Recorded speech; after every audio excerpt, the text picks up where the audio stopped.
right, here it is. It's Grand Prix Detroit, round 11, and we are going to be kicking things off with Steve Rubin up against Martin Juza. On the left side, you can see that Aether Vial at the front of the hand. A bit of a notorious tell that there are going to be some humans on the battlefield, and from Juza, it looks like we are kicking things off with a nice, simple fetch land into a mountain. Beautiful mountain.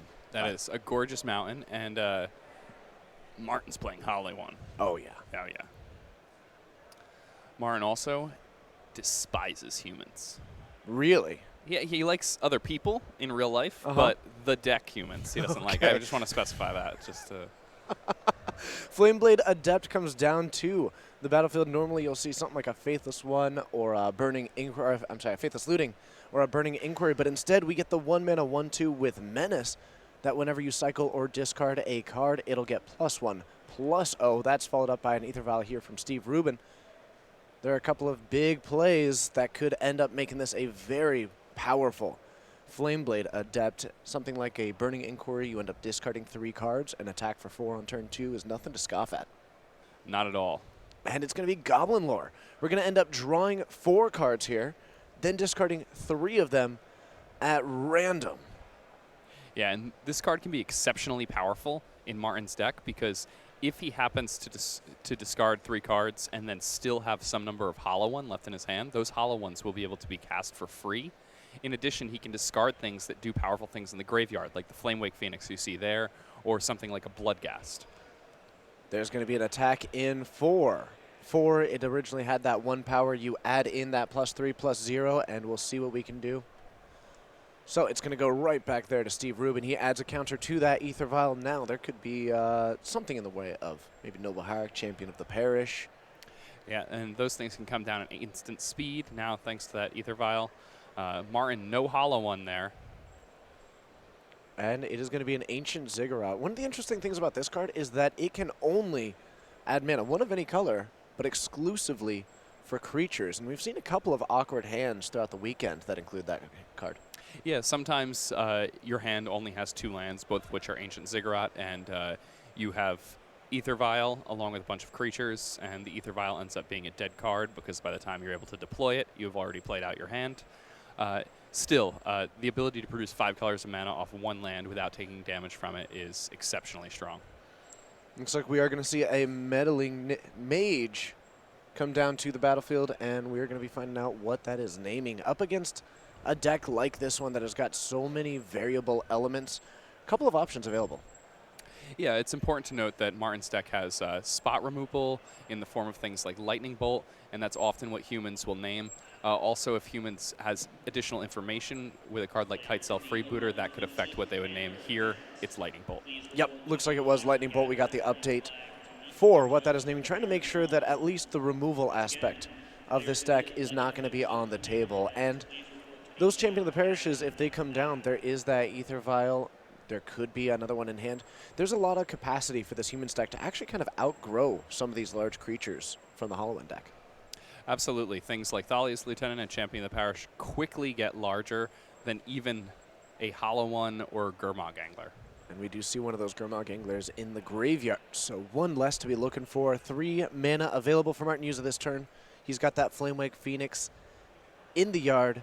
At the moment, it's going to be Tassa that comes down, exiling everything but the Flamewake Phoenix. And I think I know where that red mana is going to be dedicated. But wait, I was incorrect because it's going to be Goblin Lore.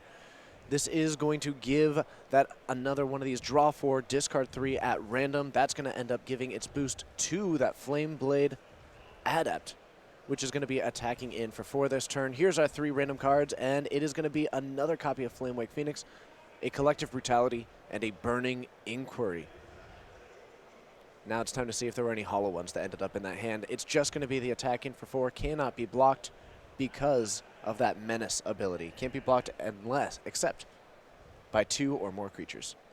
Yeah, Steve Rubin there, if he did want to assemble some sort of block, would have needed to flash in one of his 1-drops and then offer up a 2-for-1 for Martin, and I doubt he'd want to do that. So that Meddling Mage remains. It's going to be a Reflector Mage that hits the battlefield, the 2/3, but it also returns a creature to its owner's hand. Cannot be cast until your next turn. That's going to eliminate that Tasker from contention. big thing about this is that if there are no more of these really big draw and then discard cards, those Flamewake Phoenixes are going to be trapped in the graveyard at the moment. Yeah, so Martin needs another creature with 4 more power to start reanimating these Phoenixes, and that's a very important part of his game plan if he wants to win this game. He's the aggressor. He had the play. All right, there we go. It's going to be another copy of Goblin Lore. He is just spinning a yarn here on the table. This is going to be 3 consecutive stories. I got to wonder, does Steve Rubin want to hear this many stories? Probably not from a Goblin. I doubt they're the best storytellers in the universe. A couple of lands and another copy of Lightning Bolt going to the bin. That is going to give us the 4 power necessary for this Flamewake Phoenix. 2 red sources available, 2 of them in the graveyard. This could end up being an attack in for 8, and it's going to be pretty difficult to get in the way of it with the Menace creature and the flying available. Yeah. I think that, again, it looks like Martin's getting in for a huge chunk of damage. Steve Rubin back against the wall. Steve does have some powerful plays that could come on the following turn. The fact that he could have access to multiple Mantis Riders, that could put him in a position where he could still get back into this game, though Martin has to like his chances. Martin also, he's been lucky in the sense that his Goblin Lores have discarded a few Lightning Bolts when the Meddling Mage had named Lightning Bolt. Yeah, those Mantis Riders especially powerful because of their vigilance in this matchup, and whereas the Flamewake Phoenixes have no option but to attack, if able, means that you couldn't hang back 2 of them to double block. Instead, you're just going to have these Mantis Riders that can both defensively take away those Flamewake Phoenixes from contention and still get aggressive. That's precisely true. So it looks like we might be heading into the combat, and there's going to be something happening beforehand. It's going to be Phantasmal Image copying the Reflector Mage, and that is going to get rid of the Flameblade Adept. It's going to be immediately followed by 2 of these Hollow Ones, Hollow 1 and Hollow 2, as they are oft described. That is going to be in the second main phase, but we were unable to get back those Flamewake Phoenixes. Yeah, so Martin may be a little bit frustrated with himself at this point, because if he had played one of these Hollow Ones pre-combat, he would still have been able to use the triggered ability on the Flamewake Phoenix to return those and start attacking right away with them. And there's Militia Bugler. We're going to take a look at the top, refill our hand with some of these creatures. I see Reflector Mage. That's been a big card so far for Steve Rubin. He's got to be happy to see this one. Militia Bugler, kind of a contentious card in this Humans deck. Yeah, I've been pretty impressed with it when I've played against the Humans deck, especially when I've played the decks that are trying to beat Humans with a heavier dose of spot removal. I've played this Mardu matchup where I was playing Mardu and I was playing against Humans, and normally I felt that was overwhelmingly in my favor, and Militia Bugler made it seem a lot more difficult. Also is nice, anytime that you've got the kind of deck that runs only on 1, 2s, and 3s, running out of cards is always a problem. Yeah, and the fact that Militia Bugler could be copied by Phantasmal Image means that you can continue drawing more and more cards and finding your way through your deck. It's going to be a Mantis Rider that hits the battlefield, gets in a swing, and this is going to be that thing we talked about before. It's got Vigilance, so now you've got a 3/3 that is hanging back. Lightning Bolt can't be cast. And if these Flamewake Phoenixes come back, at least one of them each turn is just going to get eaten up by this giant insect that has made its way to the field as the noble steed of what appears to be a human monk. Yeah. That guy must have incredible balance. Look at him, just standing there on top of the insect while holding a spear. Impressive stuff. I was impressed when they've really kind of figured out that they could put a harness onto the Mantis. Anything else at that point is just, I assume that they can do anything. 2 Hollow Ones. Looking at the possibility of getting aggressive with them. There is a slew of 2/3s on the opposite side of the board, though, which is going to make combat a little bit difficult. Yeah, the fact that Martin can't use Lightning Bolt to take advantage of some type of double block, and he has 2 of them in his hand. The fact that Martin currently knows that Steve Rubin has an additional copy of Reflector Mage to go with that Vial, which isn't currently untapped, but next turn he's going to be threatening that. There are a lot of problems for Martin in this game right now. There comes the Flamewake Phoenix to the battlefield. These must attack if able, and they are going to. Throwing themselves into the fray. At least one of them is going to be facing down that Mantis Rider, but still a hit in for 2. And these Hollow Ones right now considering if these are going to be jumping into the battle. And Which- again, it's a difficult choice to attack here. If you attack with both these hollow ones, you're likely trading them with things like Reflector Mage or Militia Bugler, and you really don't want to be trading a very powerful 4/4 for a small 2/3, especially when life totals are this close. Yeah, and I think one difficult thing is attacking into it, you know that you might lose one of your hollow ones, and he is aware of the other Reflector Mage that's in hand. But now we're going to be followed up by Flameblade Adept as well as Tasigur, 2 cards that earlier were returned, but that expiration date is now past, and they are back on the battlefield. Went pretty wide with this board. Yeah, both players with big boards right now. This is the kind of Magic we all love when things get complicated and you really have to navigate your way through a combat. The one thing Steve Rubin has going for him is that the Mantis Rider just has a clean attack over and over and over again. Martin's flyers here, the Phoenixes, those have to attack every turn. That means that Steve Rubin, he's going to get to keep on pecking away in the air. Oh, and it's going to be another copy of Meddling Mage here, joining the first one, getting the full diversity of arts available.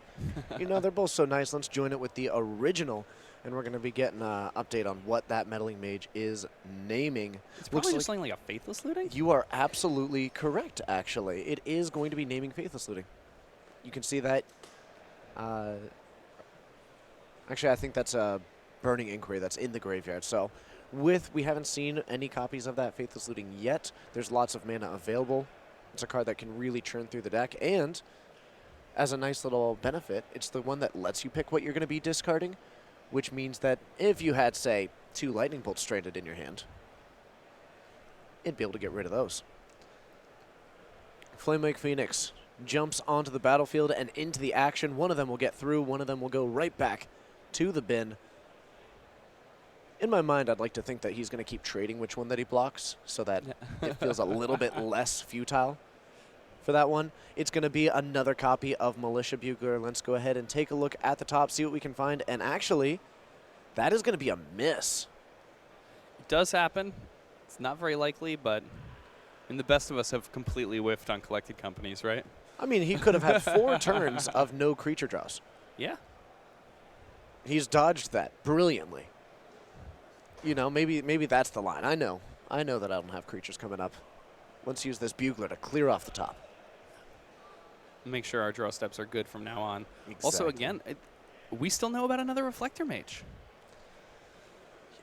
It's an army of 2/3s up against an army of 4/4s and 4/5s. It's going to be Thalia, Guardian of Thraben, first striking 2/1. That Mantis Rider jumping back into the battle.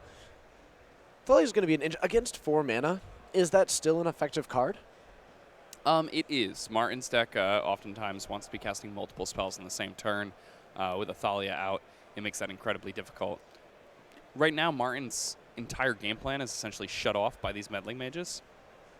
So the Thalia not doing a ton here, but the fact that Martin doesn't have the option of, drawing a Burning Inquiry and finding what he needs to get back into this game, that means that Thalia cuts off enough mana to prevent those things from happening, to prevent things from chaining together. And for all the creatures on the board, the absolute slew of it, it is still only the Flyers that are getting in any work. The 2 Flamewake Phoenixes going to be attacking once more. That means that the Mantis Rider blocking one means that he only takes 2 damage on the side of Steve Rubin, and Martin Yuza will be looking at taking 3 once more. Everything else on the board is just a stare down as they look to the skies, and just notice that their flying friends have really been the ones carrying the load. When these boards get big and complicated like this, evasion is super important.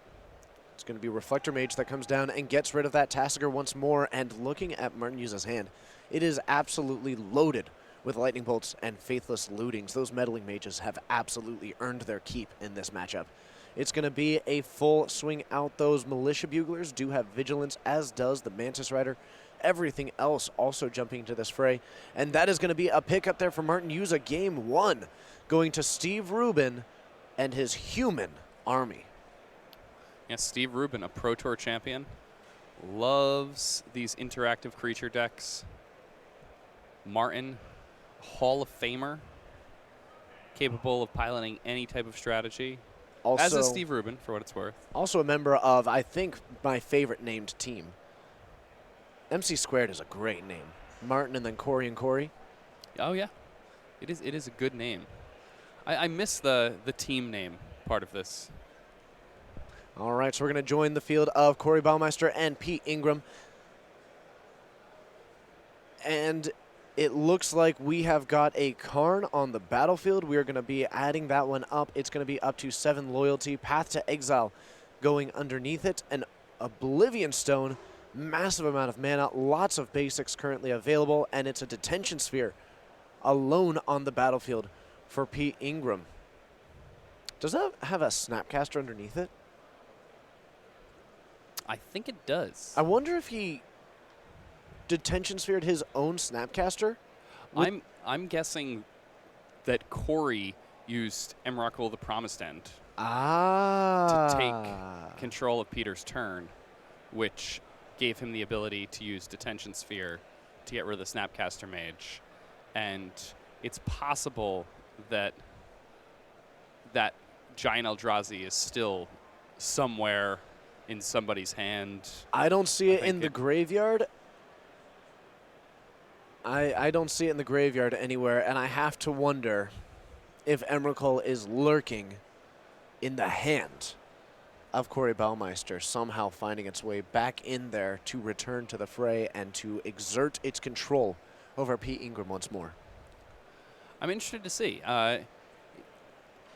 It could not have been Cryptic hit back to hand, but that there are ways that it could have happened. It could have been Jaced back to hand. There are a number of other things that... Could have happened. Yes. Yeah. So it's going to be Karn once more. Now that does have a fate counter on it, so if we do end up activating this Oblivion Stone, that is going to leave Karn on the battlefield. He is now absolutely immune to the destructive powers of this stone, and it is going to be Emrakul the Promised End back on the stack. That means that when you cast it, you'll be gaining control of target opponent. I suspect it will be Pete Ingram during his next turn, and after that turn, he'll take an extra one, but that extra one normally not feeling like you really just took 2 turns in a row. Yeah. When you have to cast your cards in this manner, it does not feel good.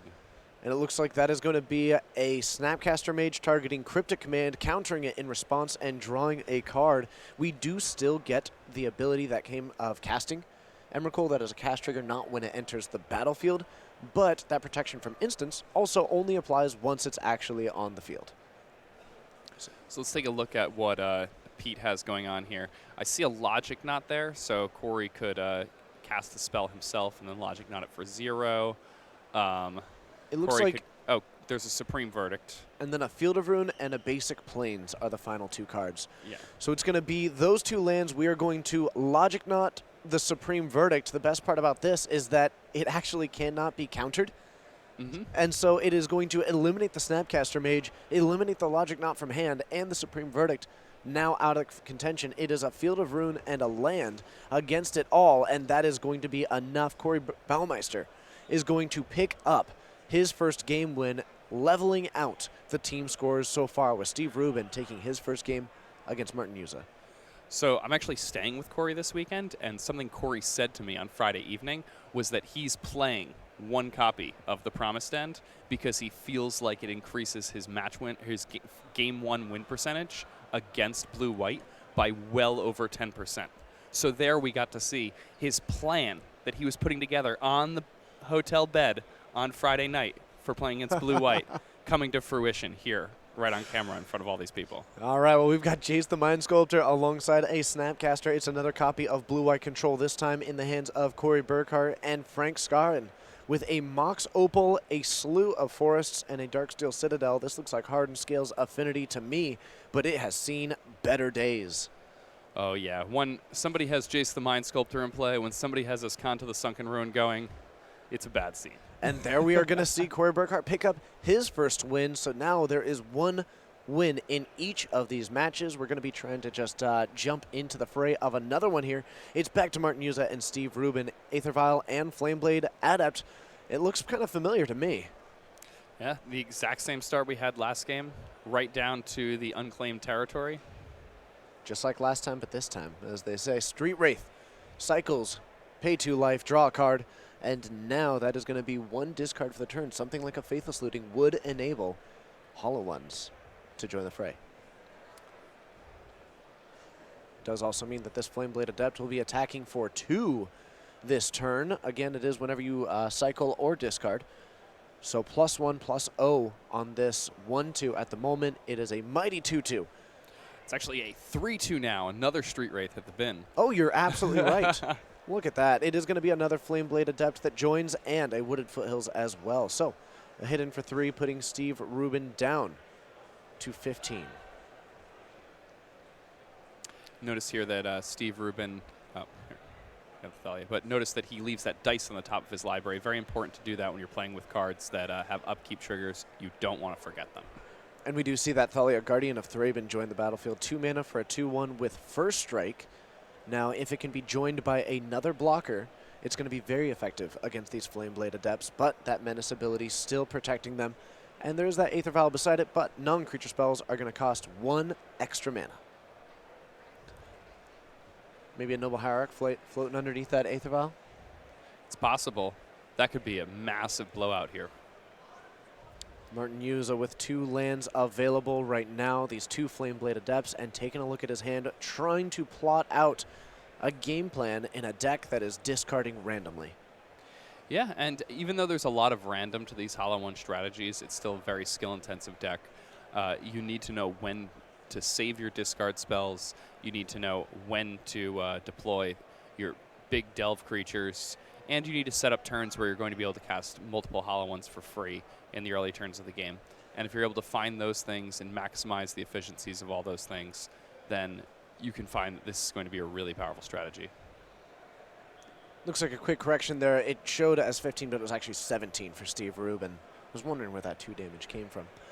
It's going to be the 3rd land that comes down in the deck that early on in its time was kind of defined as weaponized variance in a lot of ways, and it's going to be Collective Brutality targeting this Thalia. Now it does cost the full 3, and we're going to discard a Flameblade Adept looking to escalate it, and that might be for the drain life aspect. Target opponent loses 2 life and you gain 2 life.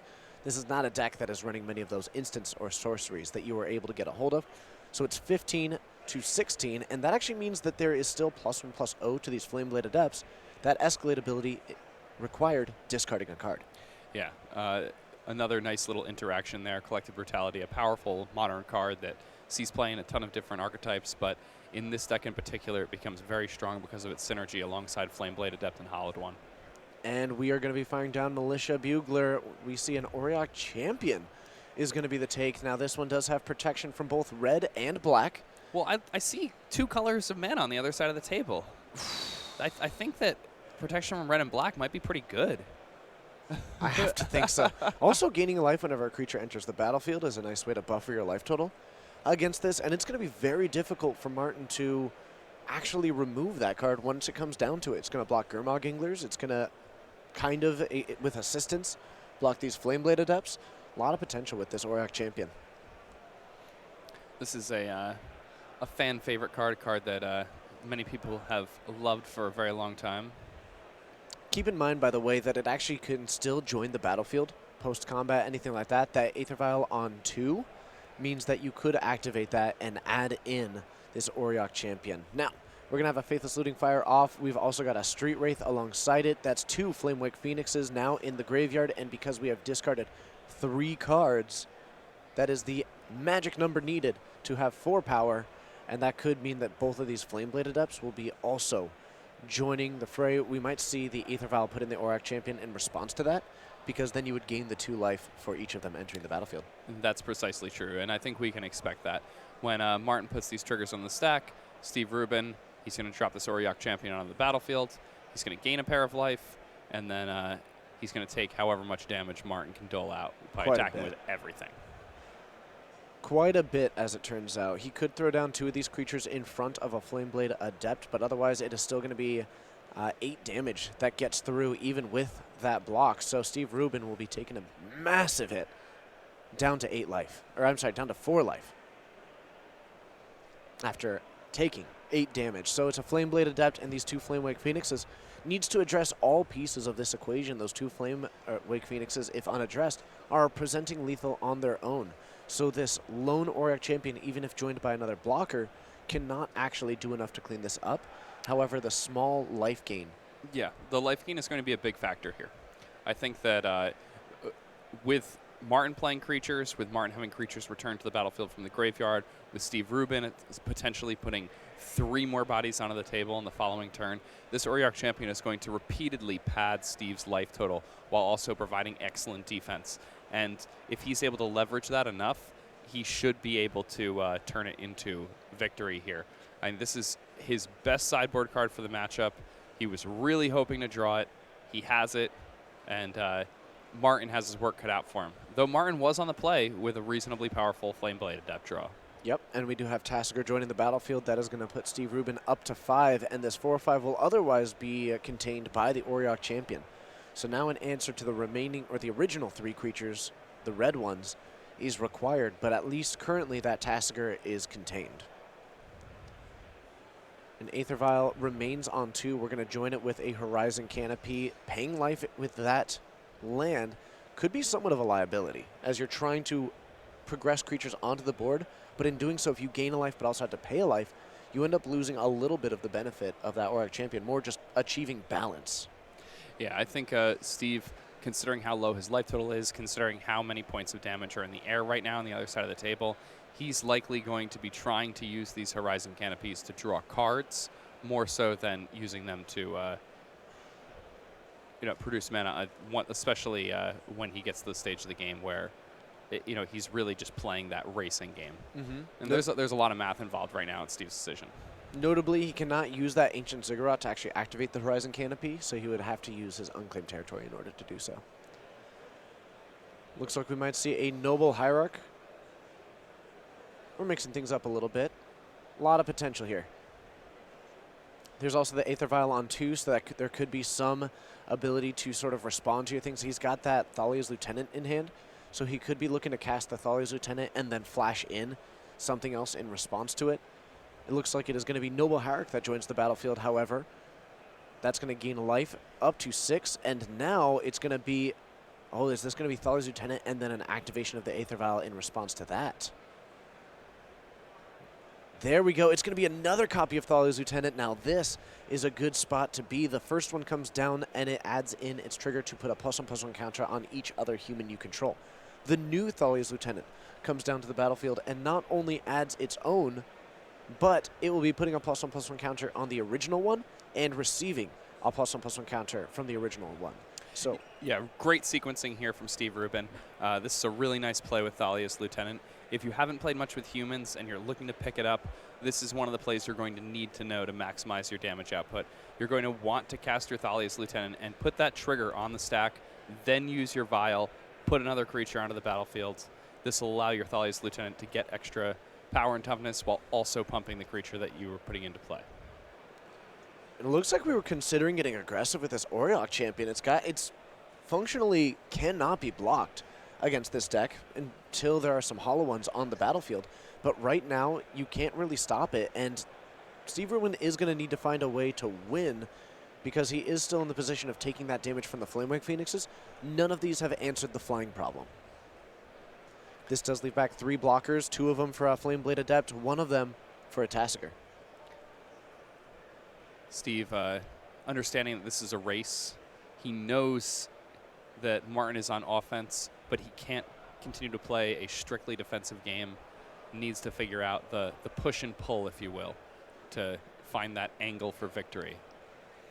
And that Auriok champion will have the opportunity to untap and be back on blocking duty next turn if there are any survivors of this combat step for Steve Rubin. Otherwise, those might be the ones that really kind of get shifted to the attacking phase, but of course they're all summoning sick because of the way that last turn went. 2 of those jump in front of the Flame Blade Adept. A Lightning Bolt there, and wow, 3 Lightning Bolts find their way in. You combine that 3 damage alongside the 2 Flamewake Phoenixes, and Martin Yuza is able to grab his win here. Now, that means that the right side of the field has assembled 3, 1 each of their game wins. Steve Rubin so far the only one triumphant as of yet on the left side. But we jump into Pete Ingram up against Corey Baumeister, and a Spell Queller is on the battlefield, joined by Jace the Mind Sculptor. Yeah, it looks like Pete Ingram has already used 2 copies of Field of Ruin here, then a Spell Queller dealing with a Sylvan Scrying. Seems like Corey has his work cut out for him if he wants to fight his way back into this game. There's also a 3rd Field of Ruin on the battlefield right now. So this has been functionally a mono green deck that is splashing some cool lands because Urza's kind of cool. So we're going to go ahead and take down another one. The tower goes away. 3 Field of Ruins really filling up that graveyard, living up to their name right now, and that Spell Queller joined by Jace, and eventually that Colonnade also acting as a way to try and close out the game, because at least right now, the clock of Spell Queller is not particularly fast. This is another thing that Corey actually talked about before the tournament, is that he was deciding between playing other non-basic lands besides the Urza lands, or just playing a bunch of Forest. And he eventually settled on playing as many Forests as he possibly could, because he felt like he was going to be running into a lot of Field of Ruins, a lot of Ghost Quarters, and he knew that he wanted to be able to get lands every time his opponent did that, because you eventually get to the point where you're just naturally casting your cards. Still, things are looking miserable for Corey in this game. The Jace the Mind Sculptor ticking up now, just threatening to end the game all by itself. Pete Ingram, plenty of mana untapped, playing blue-white, likely has access to additional counter magic. I'm not really sure what Corey can do to get back into this game if Pete has, a couple counters. Oh my goodness. A Ghost Quarter comes down and targets yet another piece of Tron mana. There is just no chance of it for Corey Baumeister. This has got to be utterly frustrating to continually take another step closer, and then just piece after piece after piece of this land destruction continually sets you back while you are just getting chipped away at now by this Spell Queller, which took away your Sylvan Scrying, another piece of trying to assemble your Tron. And now that is joined by Lyra Dawnbringer, which, as you like to think of it, the card that will eventually boost the Baneslayer. Yes. Attack in for 7 here. That's going to have flying. First strike, lifelink. Up to 25 we go. And now that clock of 2 damage per turn is down to, or up to 7. From 10 turns to 3. Yeah, Corey, now he's going to need to find extra lands. I guess an Oblivion Stone could get him there, but it seems incredibly unlikely that would be able to resolve at this point. Chromatic Sphere cycles itself for a green mana, finds an Ancient Stirrings. We see that one get cast. It's going to be yet another piece of Tron mana.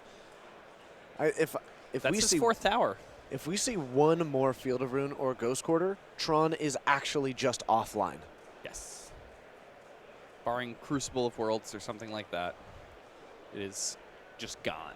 All right, we are going to play an island for the turn, so I think we are safe from that. However, this is going to be a swing for exactly 11. Celestial Colonnade, Lyra Dawnbringer, and Spell Queller spelling victory for Pete Ingram. That means that Frank Scarron remains the player without that game win yet, and he's probably working on assembling that one right now to even things up across all these teams. Martin Yuza and Steve Rubin 1-1 alongside Corey Baumeister and Pete Ingram, and we're going to join Martin Yuza and Rubin. Aether Vial on 1, and not a whole lot of action yet from Martin Yuza. This is, I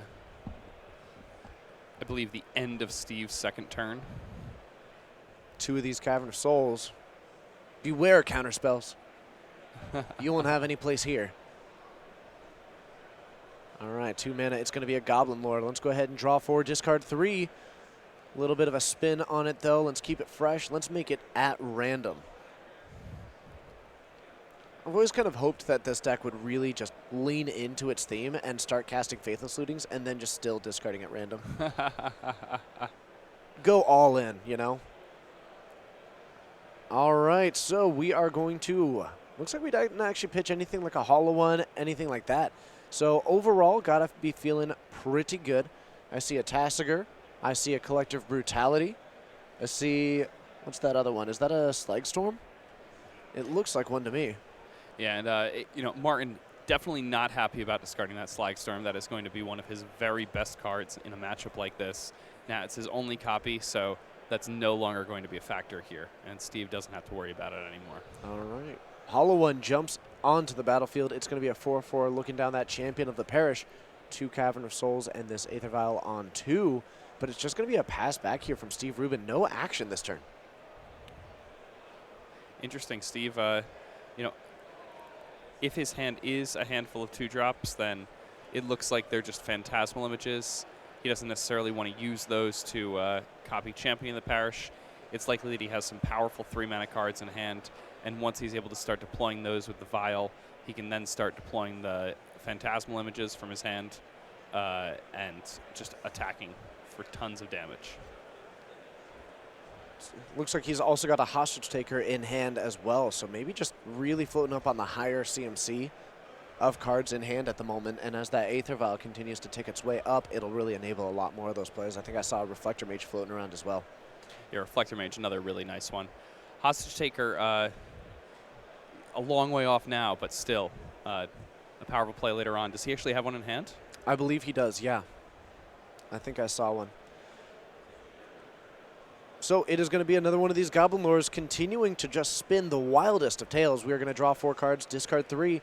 There is going to be, looks like a Flamewake Phoenix, an Engineered Explosives, and a Lightning Bolt. So 2 of those removal spells. Now the Slag Storm, the Engineered Explosives, and a Lightning Bolt. And actually a Collective Brutality as well have all found their way to the graveyard. Some unfortunate discards. Yeah, these are definitely not the cards Martin wants in his graveyard. Engineered Explosives. Again, we've said it a few times now, but this is one of the best cards he could have in this matchup. Lightning Bolt, just point-and-click spot removal here. It depends what he's drawn, but it seems incredibly unlikely to me that his hand is exceptional considering the power level of the cards he's been discarding. Looks like we're just going to bring back that Flamewake Phoenix and jump into the fray. It will be a Phantasmal Image copying the Hollow One, offering the trade there, and now it is a Flamewake Phoenix against all, though all is just a Champion of the Parish. So, not the worst case scenario. It's an attack in for 2 in the air. Here's where Steve's draw is likely going to really take off. If he wasn't doing anything on that second turn, if he wasn't doing anything on that third turn, that means that this Vial on 3 is really just going to give him a lot of power.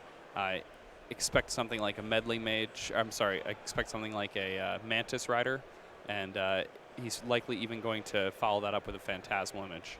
And look at that. It is, in fact, the Mantis Rider joining that Champion of the Parish. It's an attack in for 5 and an Aether Vial as well. Looks like we might not have any more of those 2 CMC spells. Really hoping to maybe draw into that 3rd land, enable something like the Aether Vial on 4, the 3rd mana for the Reflector Mage, and eventually if he's able to draw anything for that new Aether Vial, that will be on 1 counter next turn. Back over to Martin Yuza, trying to put together something. He's got a Phoenix at the moment, but again, up against a Mantis Rider, it loses a lot of its luster. It does, however, look like Martin has Terminate in hand, so he does have ways in which he can interact with this Mantis Rider. What I can tell out of that hand is that it also contains yet another copy of Goblin Lore, a Gurmag Angler, and 2 copies of Flamewake Phoenix. So he definitely wanted to be discarding different things off of those lures. Yeah. All right, well, we might be trying to fire one off here. That's going to be finding a land. This could also be the Gurmag Angler, so that next turn, make sure that he has the Gurmag Angler, and then try and fire off this Goblin Lore and get back some Phoenixes next turn. Looks like that's going to be the case. Has to decide what he wants to exile, trying to make sure that anything that could actually affect this game in the future is going to be staying around. And it looks like we do have, in fact, Phantasmal Image, Reflector Mage, and Hostage Taker, and we just found that 3rd land. So now, we did not actually put that Aether Vial up to 3. That means that it is a Phantasmal Image for 2. We might be leading things first, however. The Reflector Mage could return 1 of these creatures. The Phantasmal Image could make it to where you instead return 2 of them, or both of them, and lock up part of that board, disabling any future Flamewake Phoenixes as well, and making it to where if they aren't in the graveyard, they will not be hitting the battlefield next turn. Yeah, and using a Reflector Mage on a card like Gurmag Angler and a card like Tasigur, that is just about the best it can be. Because not only are you putting that card back in your opponent's hand, but that card has already exiled a good portion of your opponent's graveyard. It makes it a lot more difficult for your opponent to cast in the future. running through the potential lines here. That Hostage Taker, not an option. A little bit unfortunate. It gets rid of a creature, but that ability to where you can then cast it, a lot less appealing when you actually have to pay the full retail on some of these Delve creatures. Yeah, and then we may see a Hostage Taker take this Flamewake Phoenix on the following turn.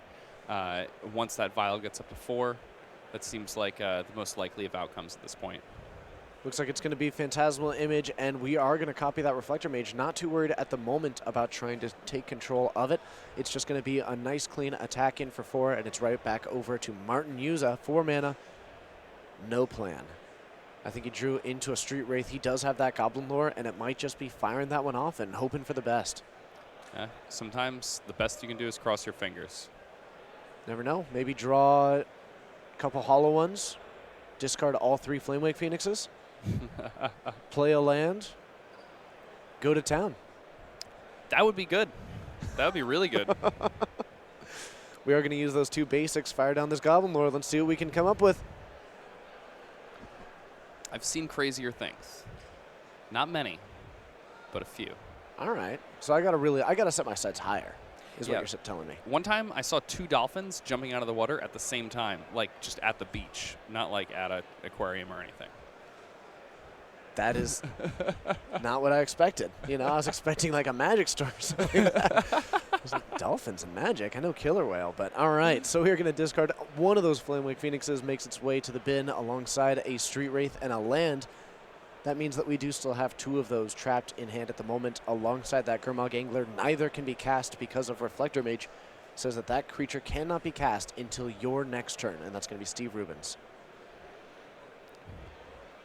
These 2 3s on the battlefield, if he can't get any sort of creature presence out, there is a lethal amount of damage on board against Martin Yuza. Yeah, it's exactly 7 there that Martin's looking at.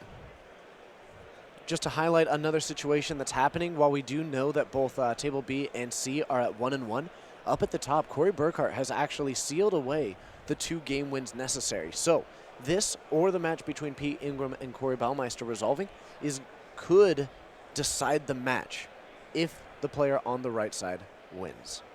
Yeah, and things are slipping away quickly for Martin at this point. So I think the fate of this match lands on the shoulders of Pete Ingram and Corey Baumeister at this point. There's that Hostage Taker that is going to eliminate the Flameblade Adept, which was the lone blocker. Martin Yuza taking a look, and that is going to be the handshake. So now Steve Rubin locks up his 2nd game win, and it is all, like you said, going to rest on the match of Baumeister and Ingram. Yeah, they're likely deep in the trenches in a 3rd game here. Spellqueller back at...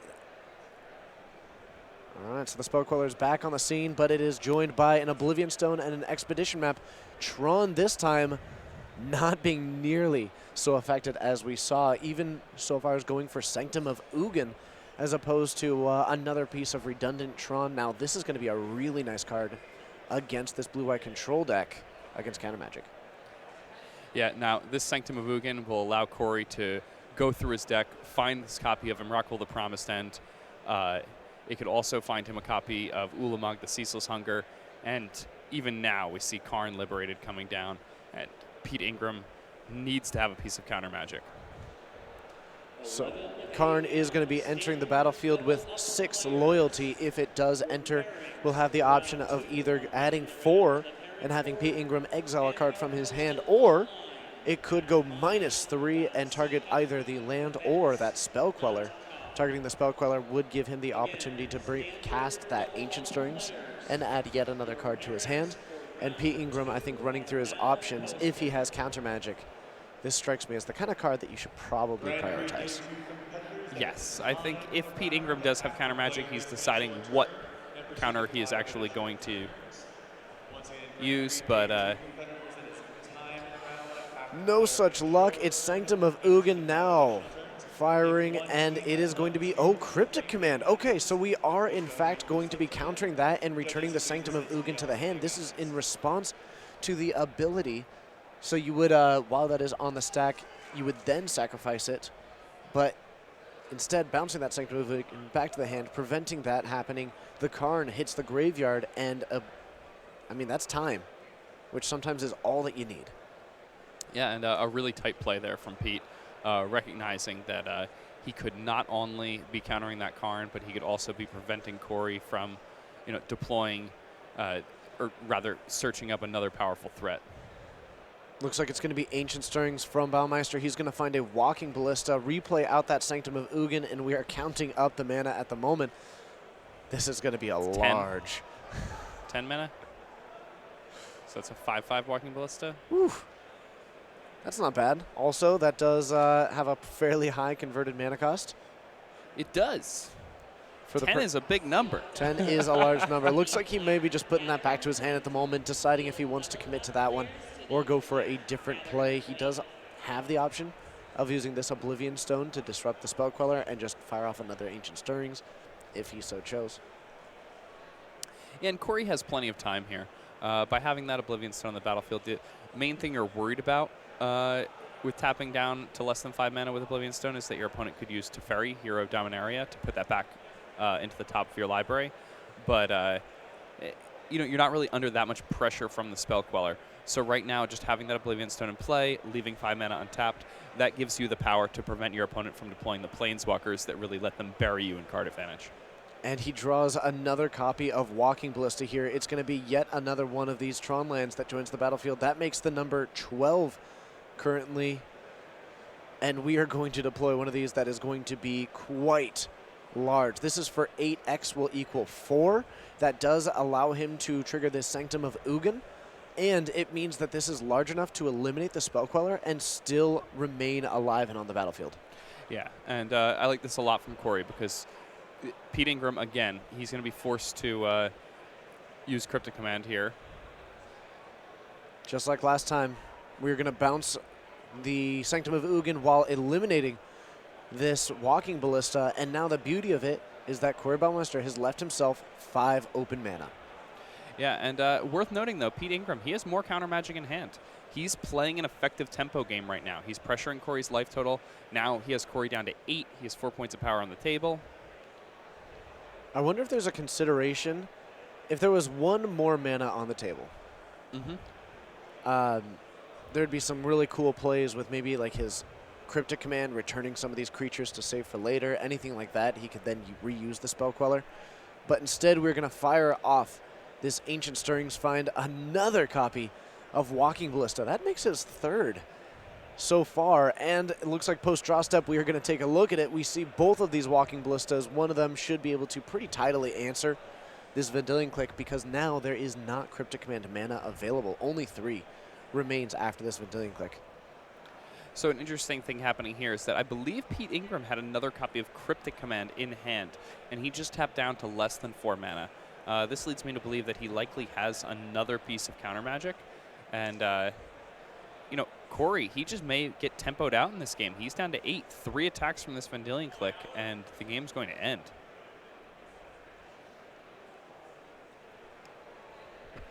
This looks like a real big Walking Ballista to me.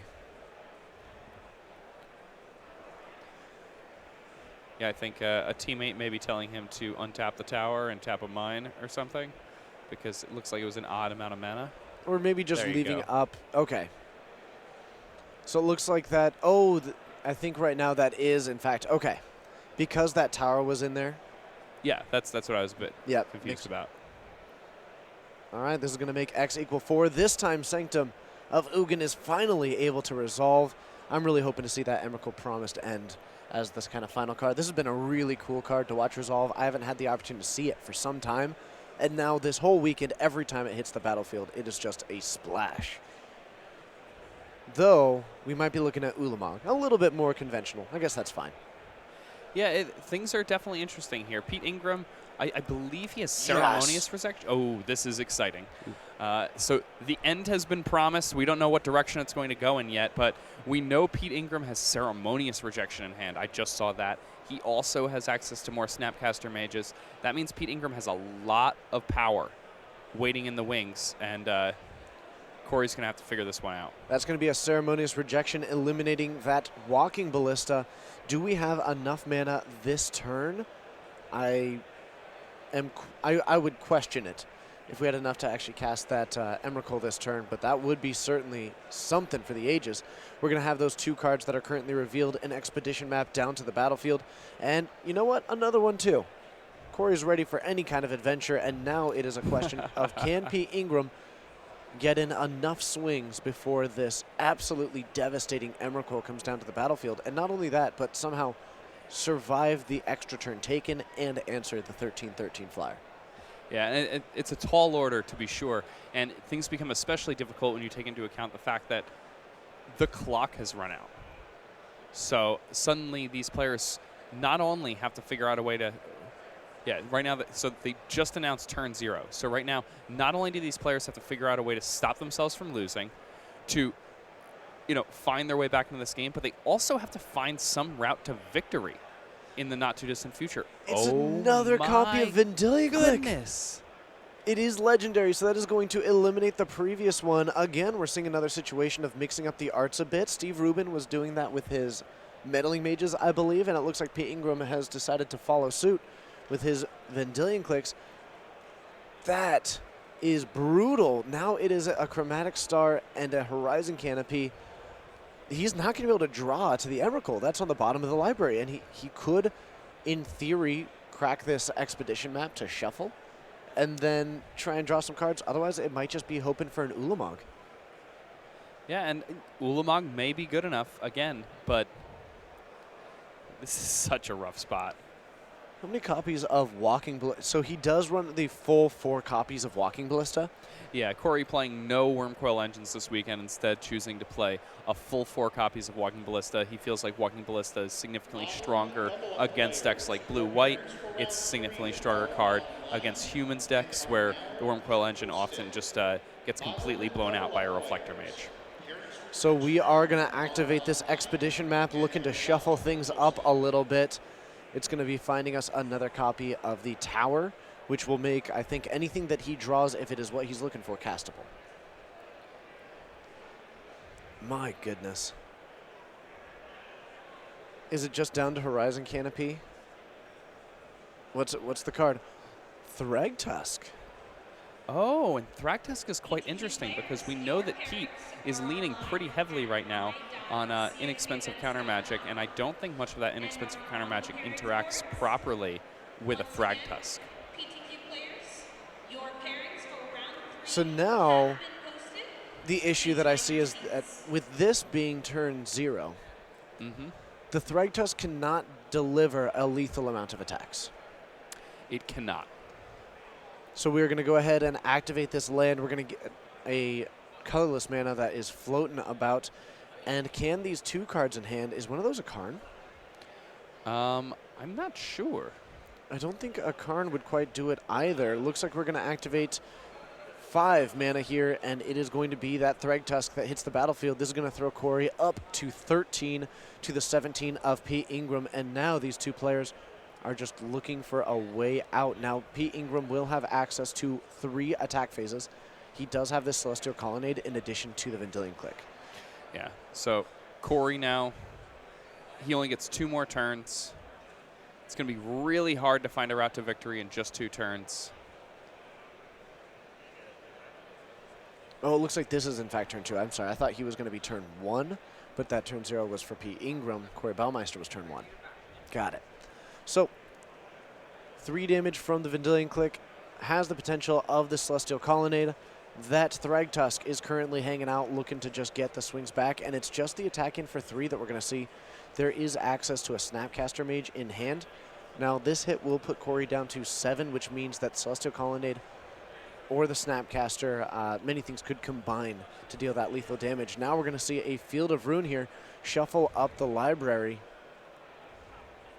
This is going to be turn 3 for Corey Baumeister if he is unable to find something that deals an incredible amount of damage. He's going to be in a tight spot. Here's the fun fact, by the way. If he finds an Emrakul, he would be on turn 3. He would take over Pete Ingram's turn 4 and then have to pass it back to Pete Ingram for his turn 5, but it's just a Karn, no good, and that is going to be a handshake for the players. So it is going to be an unintentional draw here in round 11 in that final. Oh, no, that's not a draw. Did with the card? Pete Ingram won. Oh, because he wasn't able to find the answer to that. I'm So sorry, that's my he mistake. had the Cryptic Command. He also had the Snapcaster Mage's backup. Corey drew the Karn, had to tap out, had to go for it. In doing so, Pete Ingram, on his final available turn of the game, had exactly 7 points of flying power on the table to deal Corey Baumeister 7 points of damage when he was at 7 life, just by the wire. By the wire. Yeah. Gotta love it. Turn 5 wins are the best wins. Now, this one was on turn 4. I'll still Same allow thing, it. same I'll thing. allow it. Absolutely. So we are going to have more Magic coming for you in the Time Walk right after this. It's round 11 at Grand Prix Detroit. TJ Rogers here with Jake Van Linden, and we'll see you soon.